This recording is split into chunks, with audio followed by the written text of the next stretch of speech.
Wir wissen seit Mittwoch die Zahlen, wie oft die Bundeswehr inzwischen schon ihre Einsätze geflogen hat. Die Bundeswehr hat inzwischen 270 Mal Truppentransporte aus den ECOWAS-Staaten, hat 30 Luftbetankungen der französischen Kampfflugzeuge vorgenommen. Wir wissen nicht, was tatsächlich mit diesen Flugzeugen dann gemacht wurde, was für Angriffe geflogen wurden. Der Krieg ist im Gange, der Krieg ist am Laufen, und während wir zwar in der öffentlichen Darstellung sehr viel von der Ausbildungsmission EUTM Mali mitbekommen, ist dieser eigentliche Kriegseinsatz völlig im Dunkeln.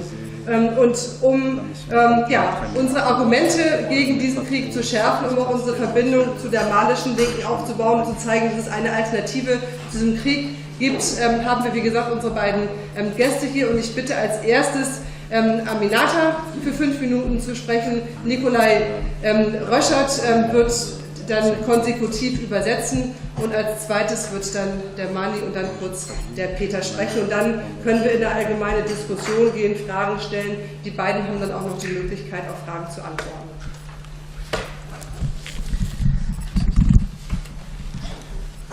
Merci infiniment pour cet accueil, pour votre solidarité. C'est réconfortant pour nous de savoir que en Allemagne, nous avons des alliés qui sont conscients des enjeux de cette guerre. Donc je crois que vous avez dit l'essentiel.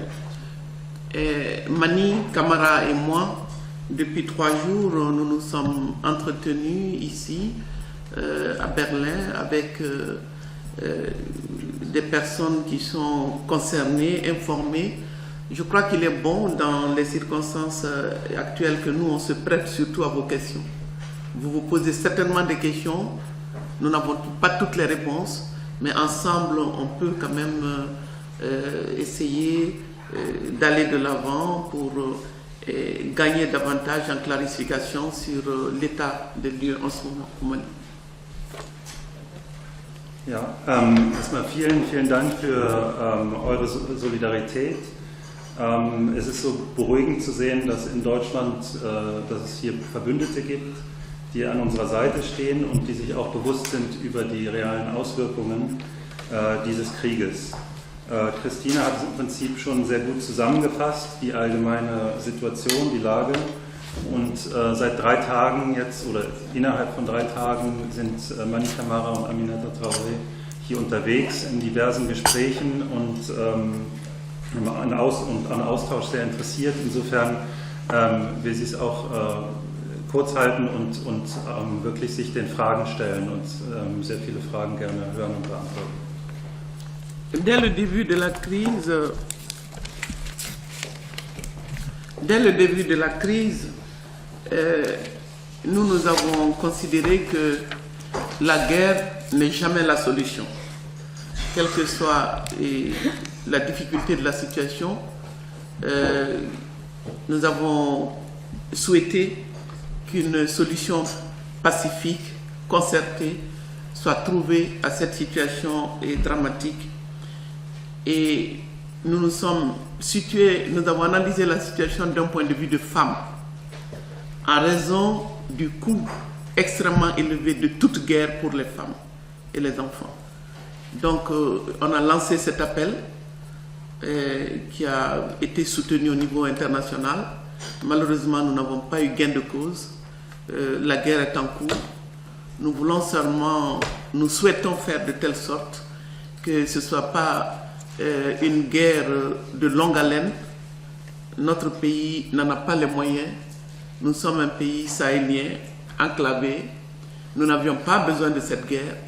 Nous avions besoin de ressources et de toutes nos forces pour vivre dignement chez nous.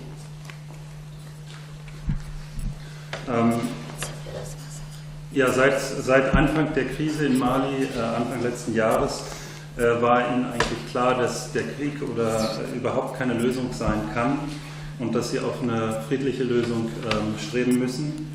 Und dann hat die Gruppe von Aminata Traoré im Prinzip den spezifischen Frauenstandpunkt auch nochmal sehr stark betont, dass in jedem Krieg, in jeder Krise dieser Art gerade die Frauen an letzter Stelle stehen, beziehungsweise am meisten gefährdet sind von allen Seiten. Und insofern hat es dann diesen Appell gegeben im letzten November, der sich auch nochmal klar von Seiten ihrer Frauengruppen gegen diesen Krieg gestellt hat, der dadurch natürlich nicht verhindert werden konnte. Jetzt, wo der Krieg da ist, hoffen sie, dass er nicht sehr lange dauern wird. Sie haben wirklich auch nicht die Mittel dafür, das lange durchzuhalten. Es ist ein kleines bzw. eingeschlossenes Saalland, was ganz viele andere Probleme eigentlich hat, als so einen Krieg dauerhaft zu führen. Donc, je vais me prêter à vos questions, mais Mani Camara, mon frère va dire 2 mots aussi, puisque on maîtrise, on est concerné au même point, mais il a des données, il a d'autres dimensions, des réponses portant sur les questions des ressources. Donc, c'est bien que Mani aussi intervienne. Also ich bin dann dafür und offen für Fragen und belasse es erstmal dabei. Mani Camara wird sicher noch weiteres zufügen können, insbesondere zu Ressourcenfragen.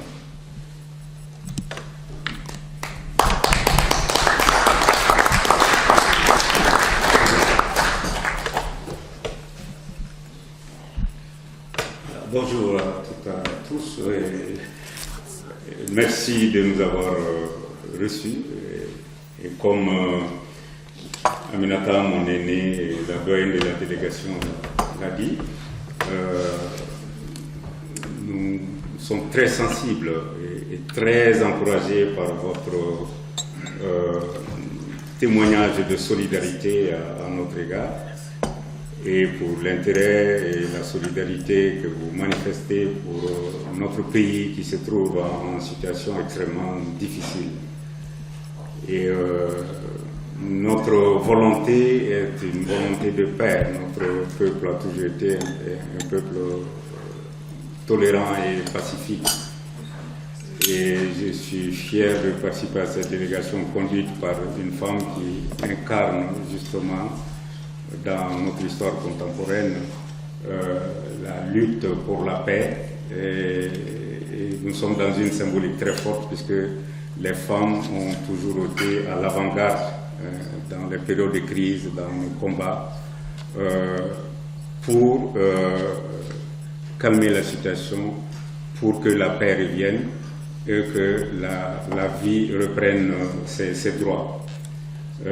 Voilà, c'est tout ce que j'avais à ajouter. Et comme elle a dit, vous êtes certainement informés des grandes lignes de la situation au Mali. Nous nous prêterons tout simplement à vos questions pour essayer de compléter par les détails et puis échanger avec vous pour essayer de dégager ensemble des perspectives, puisque nous avons besoin de solidarité, nous avons besoin d'aide, de soutien international, et notamment de la part des citoyens, pour que notre pays et notre peuple puissent s'en sortir et maîtriser son propre destin.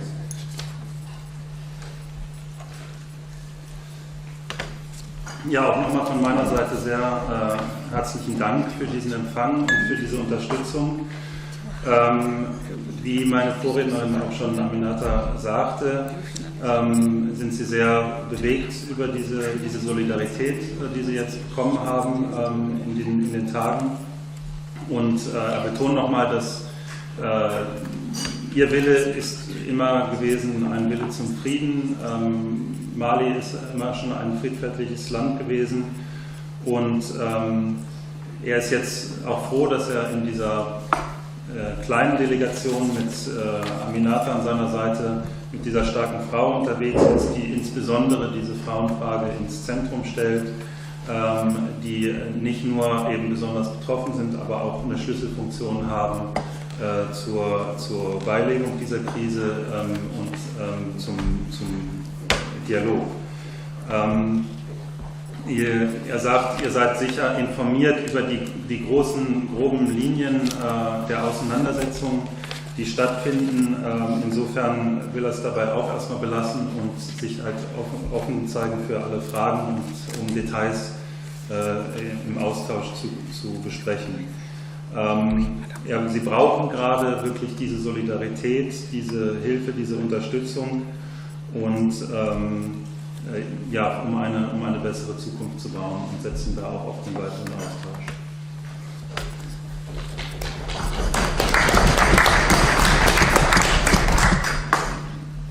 Merci pour les contributions et les questions. Je crois que vous avez raison, nous aurions pu développer un peu plus en introduction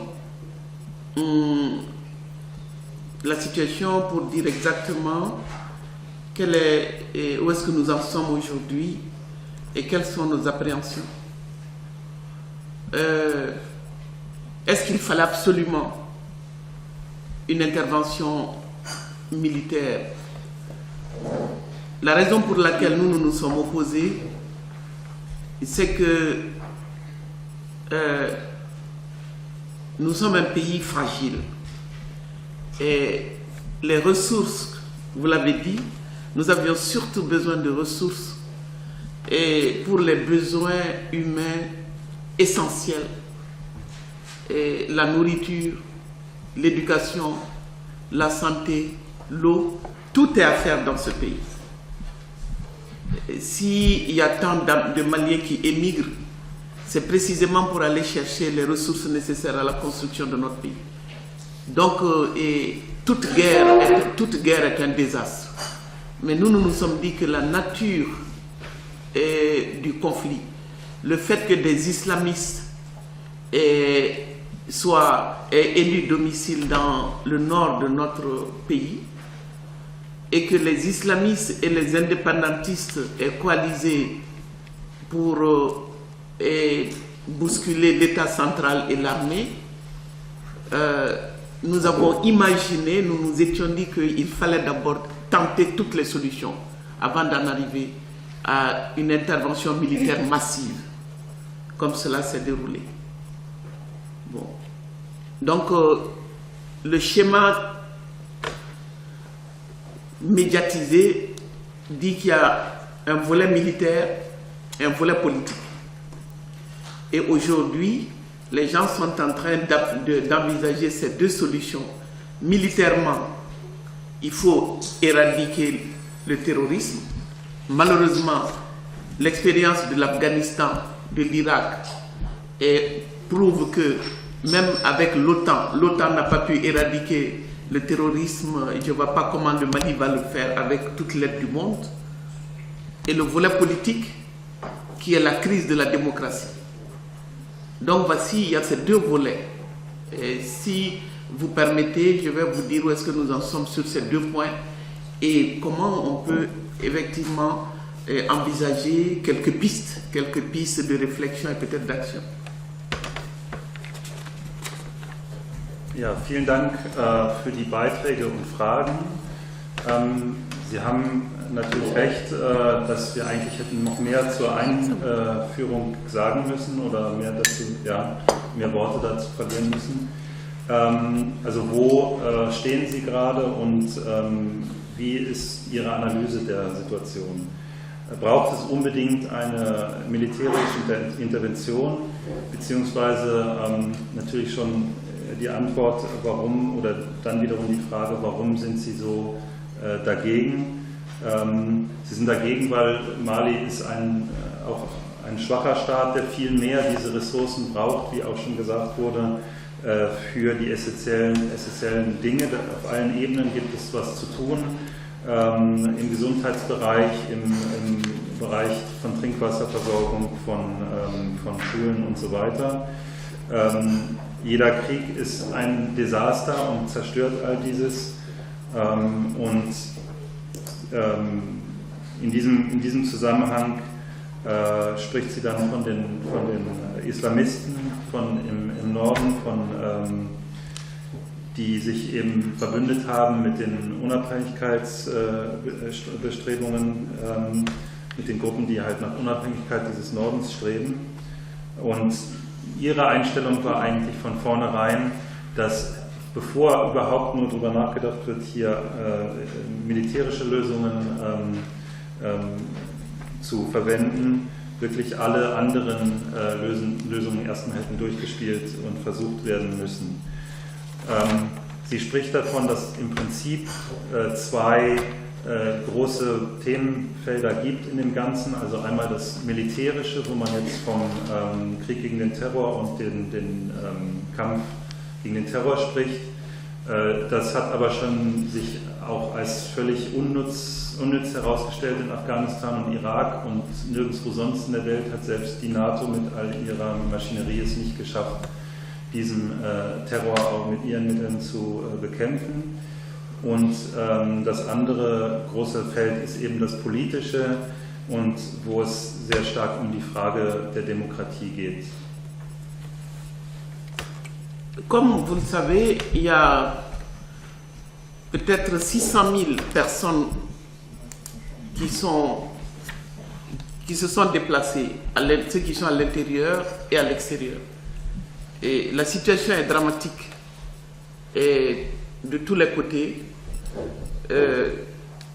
C'est des groupes vulnérables qui avaient déjà faim, mais aujourd'hui, toutes les informations que les humanitaires véhiculent prouvent que l'aide humanitaire est disponible est nettement insuffisant et pas de nature de toute façon à répondre aux besoins de cette population.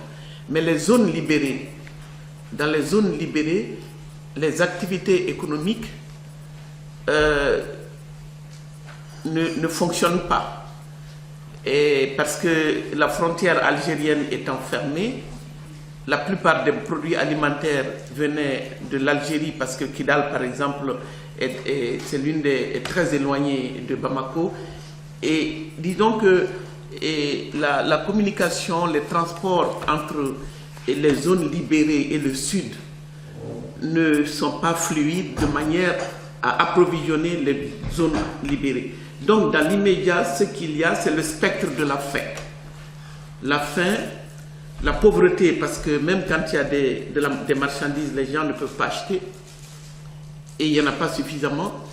Mais le Sud aussi est confronté à d'énormes problèmes économiques, parce que pendant 11 mois, les sanctions économiques imposées au Sud à cause du coup d'État ont fragilisé le tissu économique. Il y a beaucoup de sociétés, de petites entreprises qui ont fermé.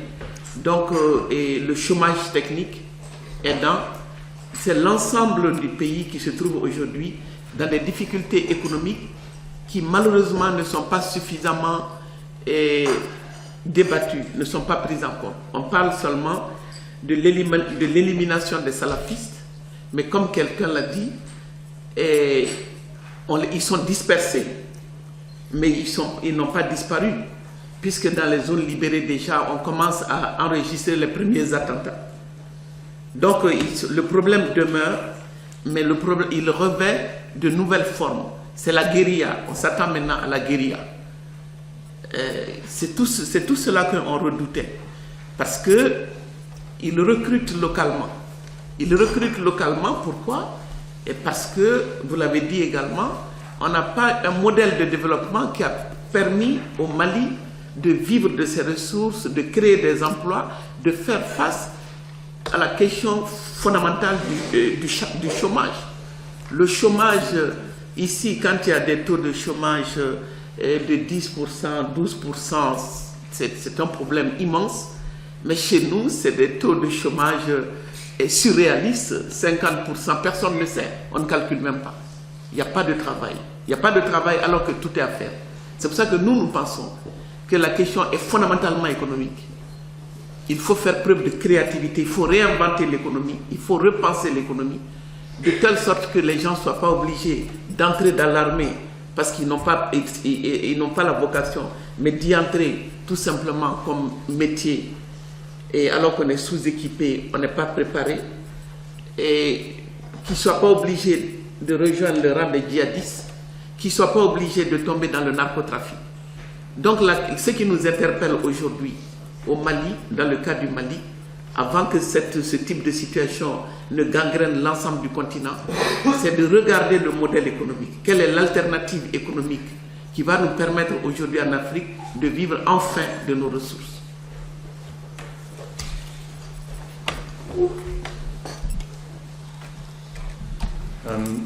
Ja, also die Lage vor allen Dingen im Land ist sehr dramatisch. Sie haben es schon geschildert, es sind aber sogar 600.000 Flüchtlinge, die intern wie auch über die Grenzen unterwegs sind.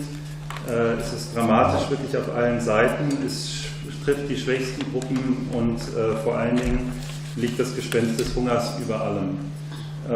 Wie Sie schon sagten, die humanitäre Hilfe ist noch viel zu wenig, beziehungsweise kann die Leute nicht erreichen. In den befreiten Zonen ist auch die Ökonomie komplett am Boden. Sie kann auch nicht schnell wieder aufgenommen werden oder es ist auch noch sehr schwierig. Das heißt, zwischen dem Süden und diesen befreiten Gebieten ist die Kommunikation, wirtschaftliche Kommunikation, also Transport und so weiter nicht wirklich flüssig und noch geeignet, der Situation Herr zu werden. Der Süden leidet auch unter sehr starken ökonomischen Schwierigkeiten. Er wurde insbesondere getroffen durch die vielen Monate der Sanktionen aufgrund des Putsches. Viele Unternehmen mussten schon schließen und liegen am Boden. Es herrscht eine quasi technische Arbeitslosigkeit im ganzen Land. Darüber wird viel zu wenig gesprochen. Es wird nur über die Salafisten gesprochen und wie man sie los wird, aber nicht über diese essentiellen ökonomischen Fragen. Die Salafisten oder diese Gruppen sind aber noch da, wie vorher auch von vielen Seiten befürchtet, treten wir jetzt in eine Phase des Guerillakrieges ein. Die ersten Attentate finden ja auch schon statt. Sie rekrutieren im Prinzip lokal die Leute und was auch aufgrund dieser wirtschaftlichen desaströsen Lage sehr leicht geht. Wenn man nur an die Arbeitslosigkeit denkt, dann sind das vielleicht in Ländern, in Ihrem Land, also in Europa 10-15%, das ist schon sehr viel und schlimm, aber dort sind es einfach surrealistische Zahlen von 50-60%. Und obwohl eigentlich alles zu tun ist und so viel zu tun ist und zu lösen ist in dem Land. Also geht es eigentlich darum, dass diese gesamte Ökonomie, die ganze ökonomische Lage überdacht werden muss. Dass also die Leute nicht mehr sich verpflichtet fühlen, sich dem Militär anschließen zu müssen, vor allen Dingen nicht diesen dschihadistischen Gruppen, dass das Militär, was da ist, nicht so schlecht ausgestattet ist, dass man sich nicht den Drogenhändlern anschließt. Also es geht wirklich um eine andere Art der Ökonomie, die her muss, um überhaupt in ganz Afrika endlich die Probleme zu lösen. Wolltest du noch was sagen, Aminata? Dann würde ich den Mann. Moi, je voulais juste souligner un dernier aspect qui est la dimension politique. C'est-à-dire que nous sommes dans une situation où la France pèse de tout son poids. C'est-à-dire que si nous avions affaire à un leadership africain, malien, et que nous pouvons influencer, et nous aurions pu trouver certaines solutions. Mais la détermination de la France et le poids de la France dans cette histoire change tout. Parce que comme vous le savez, la plupart des résolutions ont été poussées, soutenues par la France.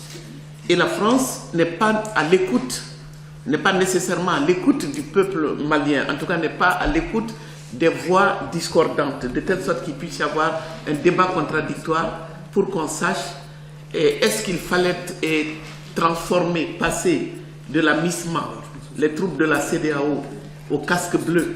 Tout le monde sait que partout les casques bleus sont partis, ils ne sont pas restés moins de 10 ans. Et les casques bleus, tout l'argent qui va être investi dans le maintien de ces casques bleus sur le terrain, et on nous parle de plus d'1 milliard d'euros par an, c'est-à-dire que tout l'argent dont le Mali n'a jamais pu disposer pour se développer, c'est cet argent qui va partir maintenant dans la stabilisation de la paix. Alors que la véritable réponse à la guerre, pour que la paix règne, il faut qu'il y ait justice économique et justice sociale. Et cette justice ne peut venir que quand il y a création de richesses et distribution de richesses. Mais la richesse, l'argent va venir dans notre pays dans le cadre de la guerre. Mais cet argent n'ira pas aux Maliens qui en ont le plus besoin. Et ce sont ces Maliens désespérés qui risquent encore d'aller grossir les rangs des mécontents. Et c'est cela qu'il faut, il faut instaurer le débat sur les véritables causes, les causes structurelles de la guerre, et une éducation et un dialogue qui puisse nous permettre vraiment de parer au plus pressé, parce que les gens sont pour l'instant désemparés.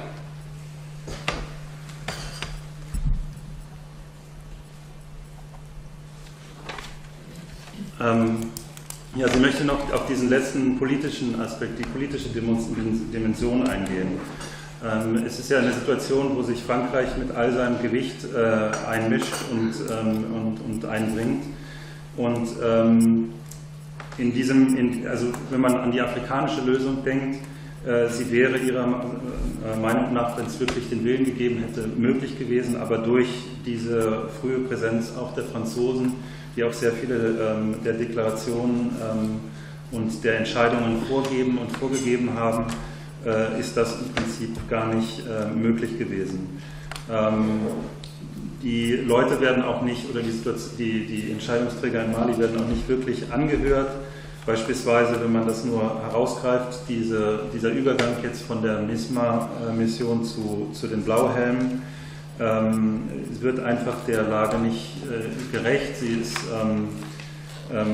Man weiß auch von Blauhelmeinsätzen, dass sie nie wirklich lange oder im Land bleiben und große Beiträge liefern. Es wird aller Voraussicht nach über 1 Milliarde Euro pro Jahr kosten, dieser Einsatz. Geld, das dringend benötigt wird für den ökonomischen Aufbau, für die Herstellung einer Situation, in der viel eher eben ökonomische und soziale Gerechtigkeit hergestellt wird. Das ist eigentlich das zentrale Thema, dass man einen solchen Zustand anstreben muss. Es fehlt eben in diesem Bereich an allen Ecken und Enden. Und so wird es eher nur das Lager der Unzufriedenen noch größer werden lassen. Was jetzt benötigt wird, ist wirklich Bildung, Aufklärung über diese strukturellen Ursachen des Konflikts also dass hier viel mehr reinfließen muss. Ja, vielen Dank, Aminata. Mani, du kannst vielleicht auf die anderen Fragen eingehen. Ich habe vorhin vergessen zu sagen, dass Mani auch eine Organisation ist, die nennt sich Vereinigung der Bewohner und Freunde der Gemeinde von Falea. Das ist eine kleine Ecke im Südwesten Malis, und er beschäftigt sich als Professor, aber auch in dieser Initiative sehr stark mit dem Kampf um die Rechte der Bewohnerinnen und Bewohner gegen die großen Bergbaukonzerne. Und es wäre, denke ich, gut sozusagen, wenn du das auch nochmal in deiner Antwort, ebenso die Frage, die auch gestellt wurde, nach den konkreten Möglichkeiten der Solidarität aufgreifen könntest. Solidarité concrète qu'on peut apporter si tu peux aussi parler de Ok.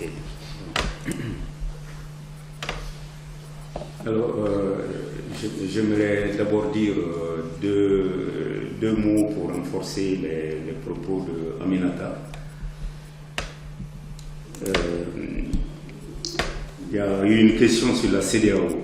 La CEDEAO, si j'ai bien entendu, qu'est-ce que c'est que la CEDEAO? La CEDEAO est une organisation sous-régionale, intergouvernementale, qui a pour but d'œuvrer à la promotion économique, au développement économique des pays membres. Et effectivement, cette organisation a fini par prendre un additif pour ajouter à son acte fondamental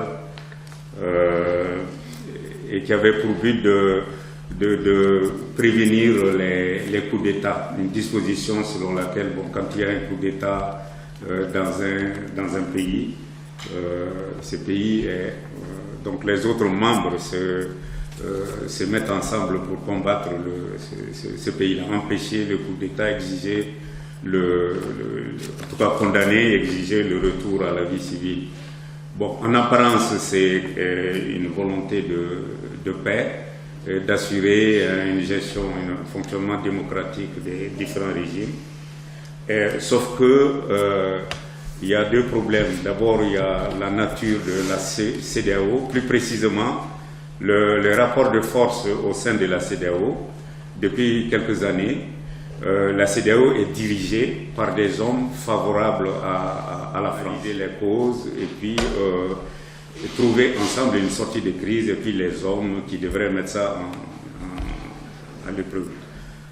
en œuvre. Mais en fait, on n'a pas voulu de cela, et surtout la France qui mène le leadership dans ce dossier a poussé la CEDEAO à imposer au Mali un embargo total sur le plan économique, sur le plan financier, et le Mali s'est trouvé totalement isolé, et puis ça a eu les conséquences que Aminata a soulignées.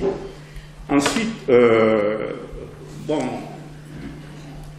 malgré la volonté, toutes les manifestations, les démarches de la société civile, de certains leaders politiques, pour qu'on arrive à un dialogue et qu'on évite la guerre, la volonté de certains pays voisins, dont l'Algérie, la France a quand même manœuvré à l'ONU, et on a laissé faire les djihadistes. Ça, on le sait depuis plusieurs années, ils étaient là, il y avait les moyens militaires de surveillance et d'observation.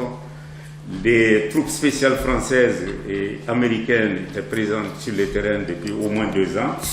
Mais tout se passe comme si on a laissé tout ça se développer pour arriver à une situation d'instabilité permettant de faire passer certaines stratégies. Toujours est-il qu'on est dans une situation où l'insécurité est persistante.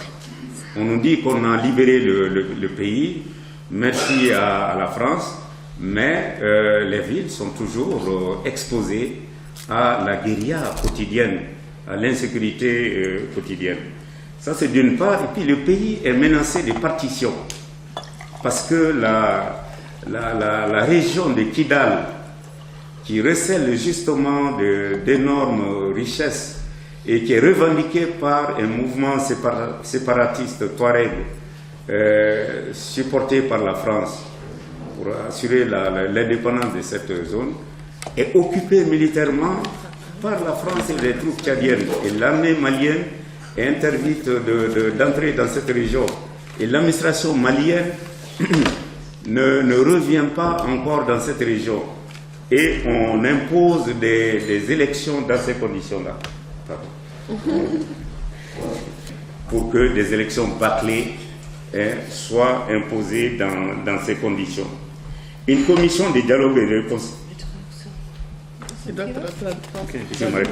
La paix est le bien le plus précieux et que nous devons de préserver.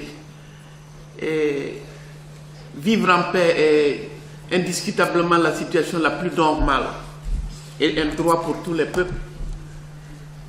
Et dans un contexte où la guerre est asymétrique. Les gens parlent beaucoup de guerre asymétrique entre les salafistes et les armées conventionnelles. Mais les relations sont aussi asymétriques entre les pays riches et les nôtres auxquels ces guerres sont imposées.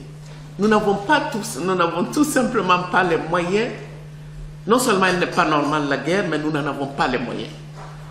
Alors donc, nous, notre analyse, ce que nous savons de notre pays, est que nous aurions pu faire l'économie de cette situation. Et que ce qui va se passer à partir de maintenant, c'est-à-dire la militarisation au nom de la sécurité mondiale, parce que ce dont il est question, ce n'est pas nos droits, c'est votre sécurité. On vient vous dire ici que votre sécurité dépend de la guerre chez nous. C'est ça qui est totalement aberrant. Et s'en prendre aux plus pauvres, parce qu'on a besoin de leur richesse, et venir dire à l'opinion publique ici, si on ne va pas en guerre là-bas, vous ne vivrez pas en paix. Alors moi je crois qu'il est vraiment, tout comme on le dit pour les questions environnementales, et la question de la guerre, nous devons la prendre vraiment très au sérieux, pour savoir que chaque coup que l'on porte là-bas a nécessairement des répercussions ici. Qu'il s'agisse des émigrés, qu'il s'agisse de tous ceux qui prennent les armes, la plupart du temps c'est par désespoir. Et si nous faisons, comme vous savez le faire ici, exercer la pression nécessaire sur les centres de décision pour davantage de justice économique, de notre côté, nous nous efforcerons de jouer aussi notre rôle. Donc merci encore une fois de nous avoir accueillis.